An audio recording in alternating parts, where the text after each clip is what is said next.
Ouais, bonjour à tous, j'espère que tout le monde va bien. Je vais continuer l'étude du catéchisme de Spirago. On était rendu au point 5. On avait parlé au Moyen-Âge, la plupart des peuples païens de l'Europe entraient dans l'Église catholique. Maintenant, on va continuer le même point avec au Moyen-Âge, l'Église eut beaucoup à souffrir de l'islamisme. Donc, commençons avec un signe de croix. Au nom du Père, du Fils et du Saint-Esprit. Amen. L'islamisme est la doctrine de Mahomet, originaire de l'Arabie. Et malade du cerveau, ou un peu, en tout cas, il a des mauvaises pensées, il se fit passer pour le prophète du vrai Dieu.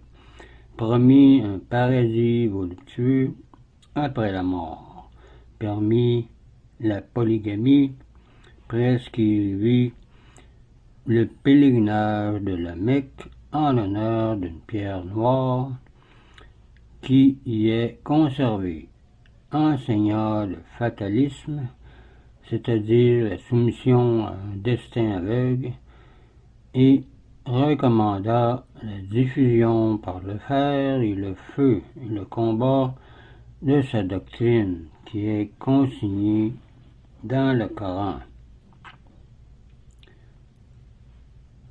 Il fut en 632 empoisonné par une juive.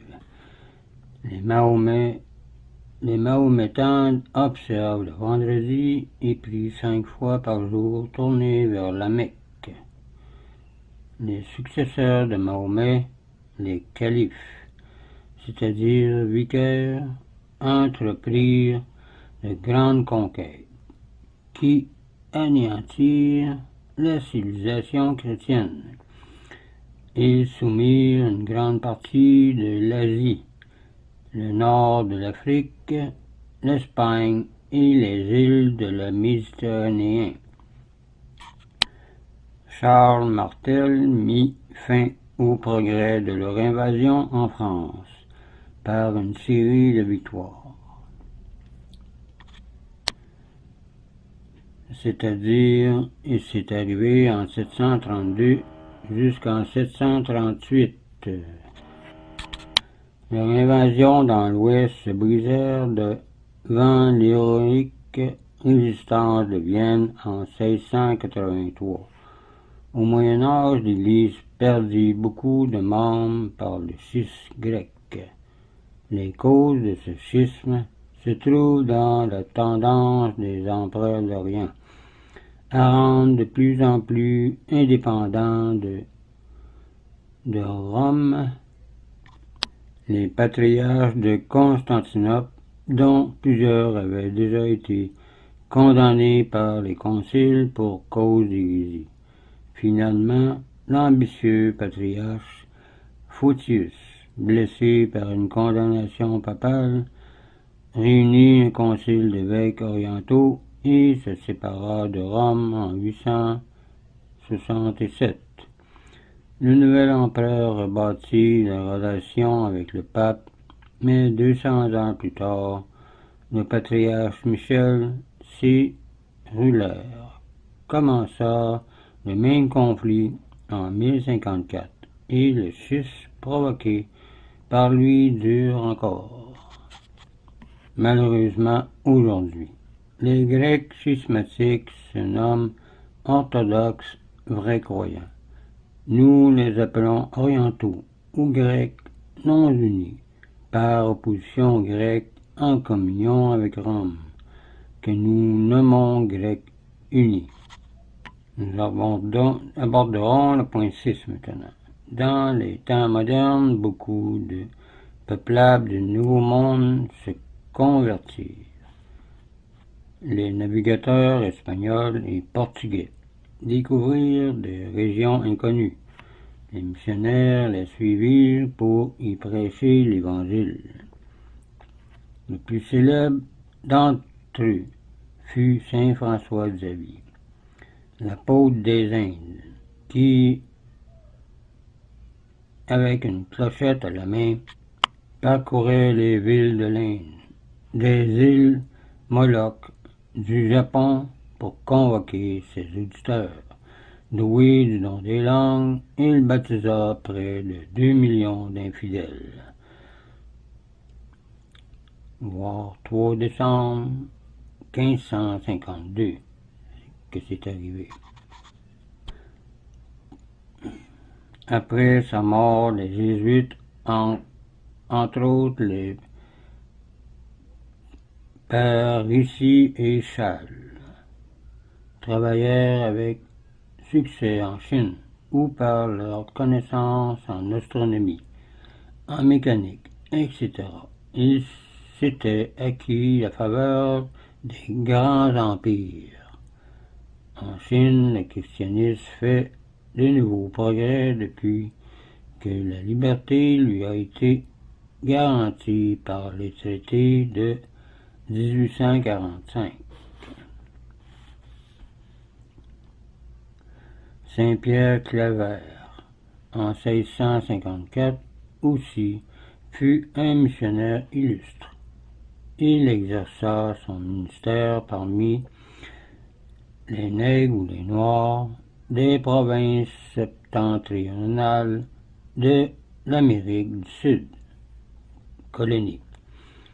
Dans les dernières années, l'apôtre de l'Afrique a été le cardinal Lavigerte, archevêque de Carthage. Il parcourut les grandes villes de l'Europe pour organiser des sociétés anti-esclavagistes et fonda l'ordre des Pères Blancs, spécialement consacré à l'évangélisation de l'Afrique en 1892.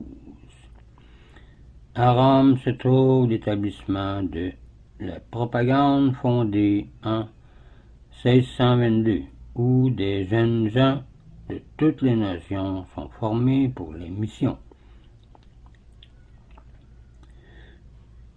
qui est une des sociétés de missionnaires la plus récente se trouve à Steyr, en Hollande. En ce moment, les pays sauvages sont évangélisés par près de 15 000 prêtres, 5 000 frères laïcs et 50 000 sœurs religieuses. La plupart appartiennent aux jésuites, aux capucins, aux franciscains, aux bénédictins, aux lazaristes, etc. Une très grande partie d'entre eux est originaire de la France et de l'Alsace.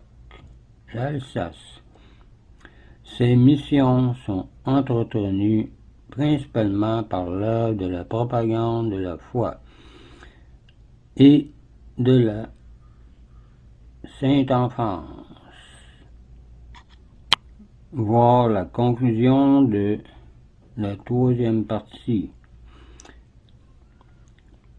que je ferai plus tard. L'entretien des missions est, pour les catholiques, une œuvre de première nécessité. Il faut dire à notre confusion que les hérétiques y montrent plus de générosité.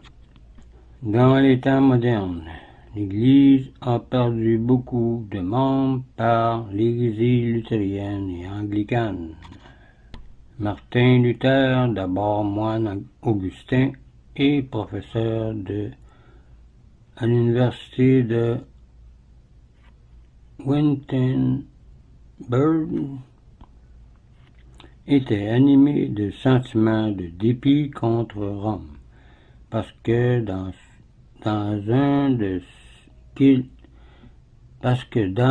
un voyage qu'il y avait fait en 1510, il y avait été complètement ignoré. Léon X ayant fait publier des indulgences en faveur des collectes pour la construction de la basilique de Saint-Pierre, l'un des de ses prédicateurs, Tetzel vint aussi à Wittenberg. Avant son arrivée, Luther afficha à la porte de l'église du château 95 thèses, où, au lieu de se contenter de blâmer les abus des prédicateurs d'indulgence, il combattit la doctrine catholique des indulgences elle-même. En 1517, Luther ayant résisté à l'ordre de se rétracter, le pape l'excommunia en 1520 et l'empereur le mit au ban de l'Empire après qu'il eut également refusé de se rétracter à la diète de Worms en 1521. Je vais arrêter ici pour cette vidéo. La prochaine fois, on continuera sur qu'est-ce que Luther a fait. Donc, je vous laisse là-dessus. Je vous dis au revoir et une autre prière.